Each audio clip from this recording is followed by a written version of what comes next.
Well, let's go to Senator Roger Wicker, the Republican Mississippi senator, what he makes of this go big or go home approach the Biden administration seems to be taking. Senator, good to have you, but what do you make of that? The president seems to be saying he wants to work with you and your colleagues, but this thing has got to be big and there's no dithering around with it. What did you make of that? Neil, here's the reality about take it or leave it negotiations. With the CARES Act back in March, on at least two other occasions, and then with a big $900 billion package later in the year, that was always done a signature by President Trump and worked out with massive support from Republicans and Democrats. Only now, with this first proposal under the Biden administration, are we seeing partisan differences.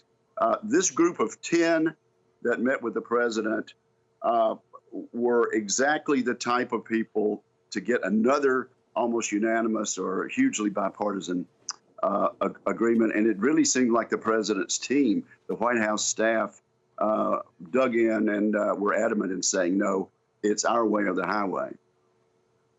Well, what prompted that, as you know, Senators, they said at around $618 billion, a third of what they were looking at. You guys were miles apart. Is there a chance that Republicans could make a counter offer here to say something closer to at least $1 trillion, put off the $15 minimum wage thing, which the White House already seems to be hinting it's open to? What do you do?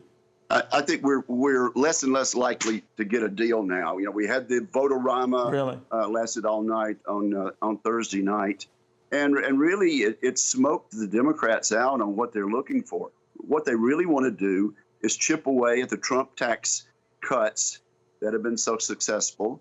They want to kill but the thousands Trump tax and cut, thousands of Senator, would jobs. not be part of this stimulus plan, right? I'm sorry to jump on you there, but as far as I know, actually, redressing that, or are they part of it? They hope in the bill that includes the stimulus plan to have a reconciliation bill, yes, that would impose a whole different will reverse tax scheme, the Trump tax cut. just like we did with reconciliation in 2017. It's been one of the best things that the Congress has done lately for job creation. And by the way, the independent CBO analysis says by the end of the year, purchasing power is going to be way up among Americans.